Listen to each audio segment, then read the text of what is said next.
माझ्या प्रिय बंधू भगिनींनो नमस्कार। आजचा माझा विषय आहे अखंड म्हणजेच निरंतर मनाई हुकूम म्हणजे काय। तर आजचा विषय करण्याच्या मागचं कारण म्हणजे एके दिवशी कोर्टरूममध्ये वादी व प्रतिवादीच्या वकिलांमध्ये युक्तिवाद सुरू असतो।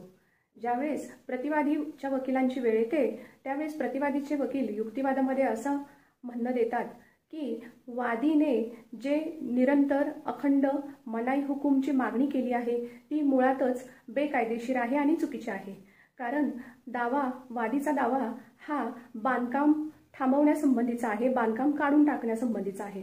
त्यामुळे वादीला अखंड निरंतर मनाई हुकूम मागता येत नाही, कारण उद्या दाव्याचा निकाल अपरोक्ष झाला तर पुढे माझ्या प्रतिवादीच्या वारसांवर हे निकाल बंधनकारक राहील।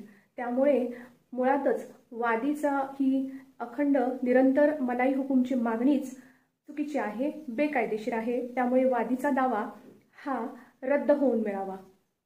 आता अखंड निरंतर मनाई हुकूमची मागणी केव्हा केली जाते तर स्पेसिफिक रिलीफ ॲक्ट कलम 38 नुसार अखंड म्हणजेच निरंतर मनाई हुकूम दिला जातो।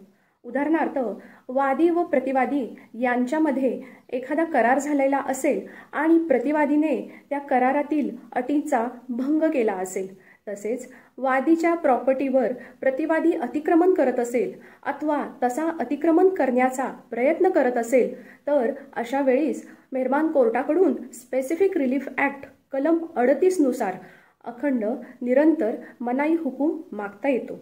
तसेच मनाई हुकूमच्या आदेशासोबत किंवा केवळ मनाई हुकूमच्या आदेशाव्यतिरिक्त स्पेसिफिक रिलीफ ॲक्ट कलम 40 नुसार नुकसान भरपाईचीही मागणी करता येते।